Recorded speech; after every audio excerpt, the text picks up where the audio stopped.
In this tutorial, we will look at creating a custom solver to aid in the rigging of a trolley car and the boom that connects the trolley to overhead electric wires.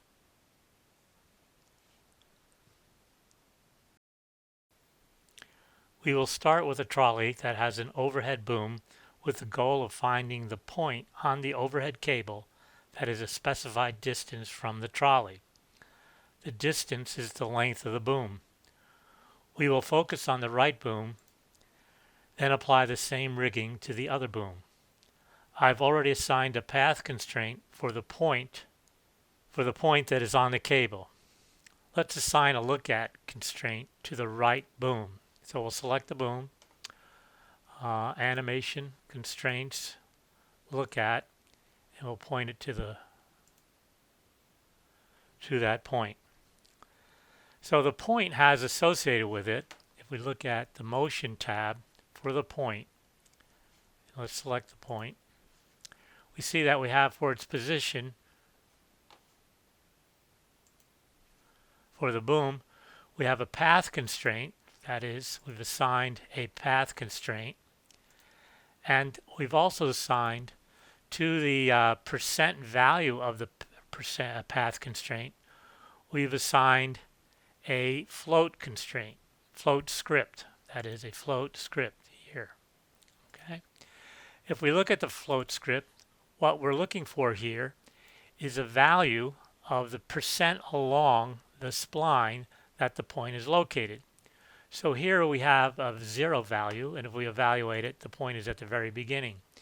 If we put in a value like 0.5 and evaluate that, it moves the point to this location over here, which we can see is about halfway along the length of the spline. So here we see it at 0.1. If I go to 0.2 and evaluate that, we can see that the point is too far away. So we know from looking at this portion of the trajectory for the trolley that we might find it at an appropriate distance for a certain location of the trolley, but as the trolley moves along, we want to update the location of that point. So let's move the trolley to about this location here and take a look at what's happening. If we take a value of 0.1 and evaluate it, we can see that that point is too far away. The boom cannot reach it. If we set the value to 0.2, we find and evaluate that, the point is too close. So we know that the location of the point along the spline should be somewhere between 10% and 20%. So let's set a value of essentially 15% or 0.15 and evaluate that. We can see now that the point is still a little bit too far away. So let's have the distance between 0.15 and 0.2. We get 0.175 and we'll evaluate that. And that looks like it's pretty close to a desirable solution. But we should also notice that there could be another solution to this. That is, if I put in a value here of, let's say, 0.3 and evaluate that, the boom is pointing ahead of the trolley. And if we go to 0.4, that's too far away. So we know that there's a solution somewhere between 0.3 and 0.4. We'll take a wild guess at 0.35 and say, that looks pretty close. But what we really want is not this solution. We'd like the solution back at 0.175 approximately this way. So what we're going to do is take a look at intervals of the spline. So let's take a look at these intervals. Okay, I've placed points at every 10% along the spline. And as we can see here, this is 0, this is 0.1, 0.2, and we found that the solution when the trolley is in this position is about 0.175 or 17.5%. So what we'd like to do is look at how do we find which interval. I want to find the first interval that contains a solution. This will avoid me finding the solution that was out here somewhere where the boom was in front of the trolley. So what we might do is take some code and add that to our script. In this case, I've written out some code, and let's see what it does. So what we have here is the first line of code is global delta. That is, we're going to set a variable called delta equal to 0.1. And that's going to be the spacing between each one of these points. How often do we want to evaluate a point along this spline? We're then going to set up a variable called L, which is the length of the boom. In this case, it's been determined to be 26.242. We then are going to calculate a variable called point on trolley W. The W here stands for world. If we look at this expression, the first part of it is point on trolley. Well, point on trolley is one of our variables that we've already defined. Point on trolley, if we look down here, it's the point on trolley right transfer position. That is, I've assigned that to the track. We look at our objects. We know that there's a point on top of the trolley. It's called point trolley right, and it's got a transform, and under the transform, it's got its position. So point on trolley is this position of the point that is linked to the object called trolley. We're going to take that in this statement. We're going to take point on trolley and we're going to multiply it by trolley T. Well, trolley T is the trolley transform. Again, we can use assigned track. We look at trolley, expand that, and the transform. Unlike the position variable, a transform variable will store not only its position, but information about how it's rotated in 3 dimensions. So we need a transform to do that. So that's what point on trolley. So again, point on trolley W is the world coordinates of the point that's linked to the trolley. We're going to set up a few more variables here. SA is going to be the distance, or excuse me, the percent along value of a point called A. So SA is going to be a floating point number. SM is going to be a similar value, a percent along value for a point we'll call M. And DM is going to be the distance to point M from the trolley. Well, that'll become a little more clear as we come along.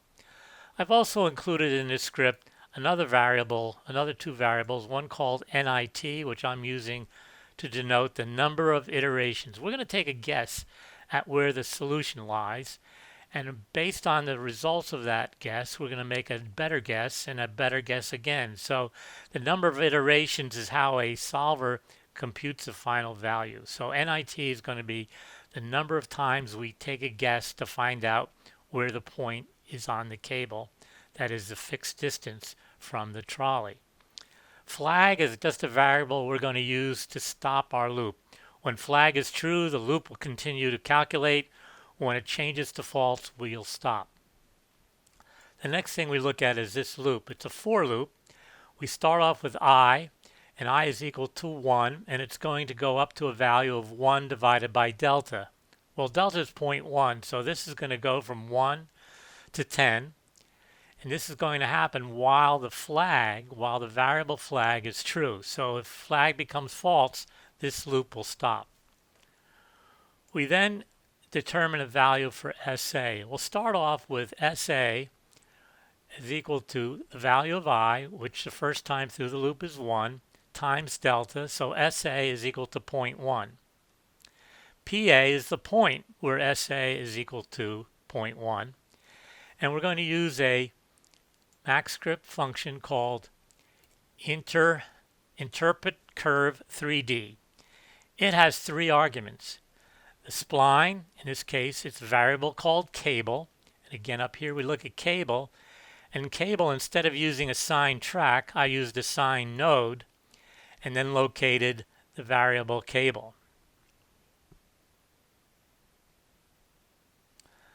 All right, cable right in this case was because we're dealing with the right boom. We wanted right cable. All right, so getting back to here, we have point A is going to be calculated by using this interpret curve 3D, referencing the spline called cable. It's going to have an index number of 1. We only have 1 spline we're dealing with here, and the variable of its percent along value is it's stored in SA, and we know that for this case it's 0.1. We're then going to find a distance from that point A to the point on trolley in world coordinates. So distance from point A, PA, to point on trolley, W. If that distance is less than L, if that's true, then we're going to redefine flag to be false because we found the interval where point A is too close to the trolley and the previous point is too far away from the trolley. So we'll finally end at this point with the value of SA. Again, we're computing a percent value for the path constraint, and the final computation in this script must be a single floating point number. In this case, it's SA. So it's either going to be 0.1, 0.2, 0.3. So let's move the trolley along a little bit.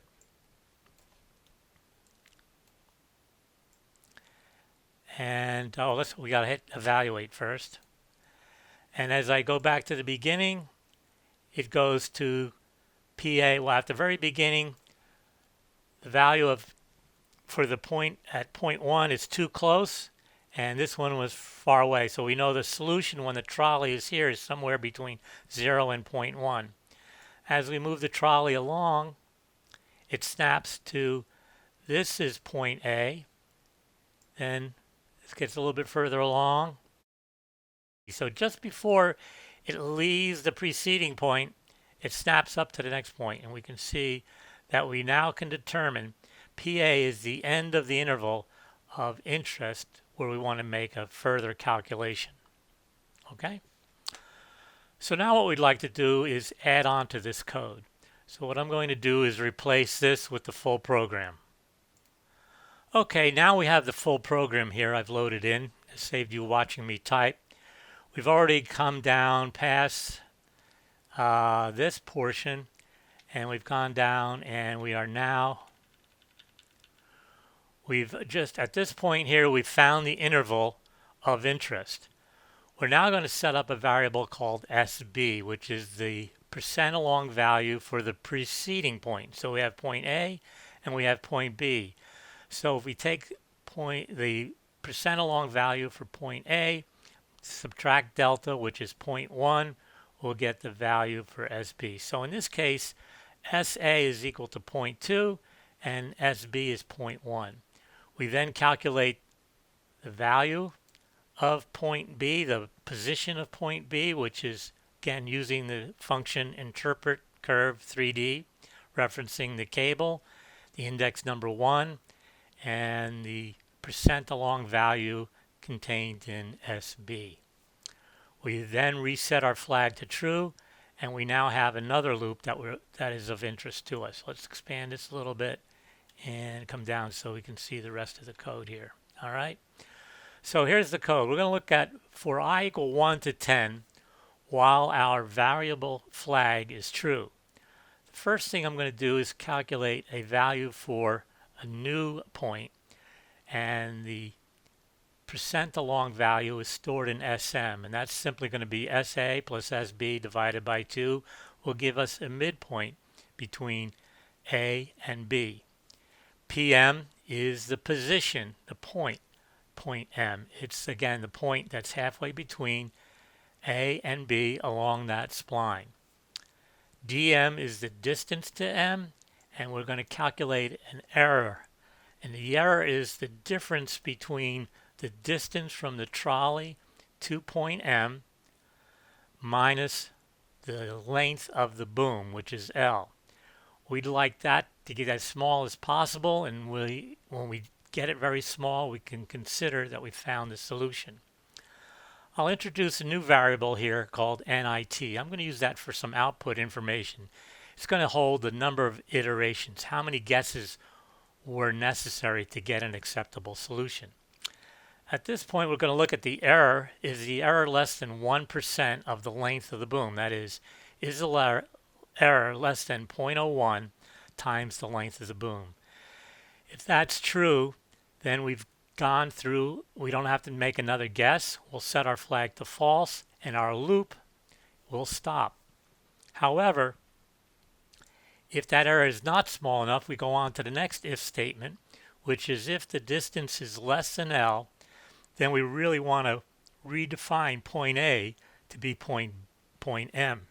However, if it's greater than L, we're going to come to the else statement where we specify point B as being equal to point M. So which interval do we want to look at in more detail? The interval between A and M or the interval between M and B? So that's what these two, if this if statement is going to, the true false condition of this if statement is going to do. So this goes around making successive guesses, and the interval gets smaller and smaller until we get an acceptable amount of error. At that point, the flag is set to false, the looping ends, and we can clear out, then we can output our final result. Let's do a visual analysis of how the controller's code searches for a solution where the point on the cable is the correct distance for the trolley. What we see now is the trolley in a certain position where the interval has been determined, so we know PA is here and SA is equal to 0.2. The previous point would be SB, or point B, where the value is 0.1. We can see that point A is too close to the trolley, and if we evaluate this at 0.1, we can see that that point is too far away.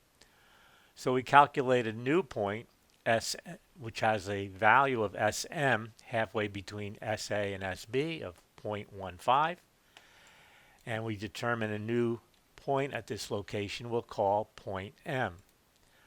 Well, point M is too far away as well, so we'll redefine point M to be point B and calculate a new point M halfway between the new point B and the old point A, or about 0.175, which looks like it's about there.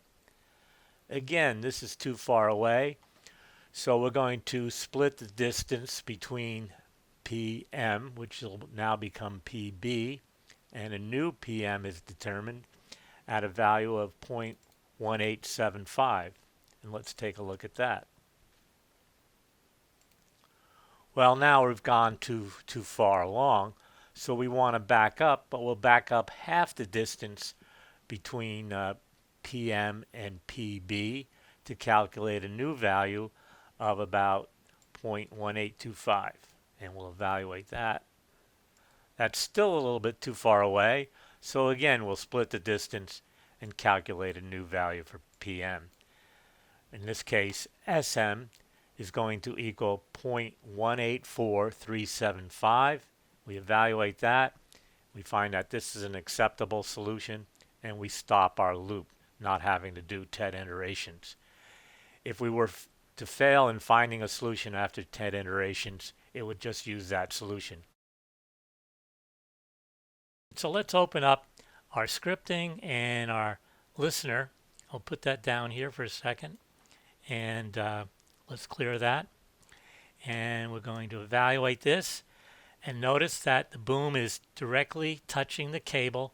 As I move the trolley back and forth, the boom stays in contact with the cable very nicely, and we can see here that what the solution is 26.2451 with 5 iterations. And as I move this back and forth, you can see sometimes it takes a little bit more, sometimes only, well, there it took only 2 iterations before it came within an acceptable tolerance. We can get a better result if we change our error over here from 1% to, let's say, 0.001, or a tenth of a percent. And we do an evaluation now, and instead of taking 2 iterations for this location, it took 7. And as I move the trolley back and forth, you can see it's taking several more iterations, 7, 8, 9, but it's giving us better precision on our final result. When I zoom in here, you can see the end of that boom is right on the cable. So we've taken our trolley, we found the interval of interest. We've then, within that interval, did a bisection method to get closer and closer to an acceptable solution. When we were within a certain amount of error tolerance, we said we had a solution, and our final output is the variable, the percent along value for the point we're calling point M. And that's all there is to it.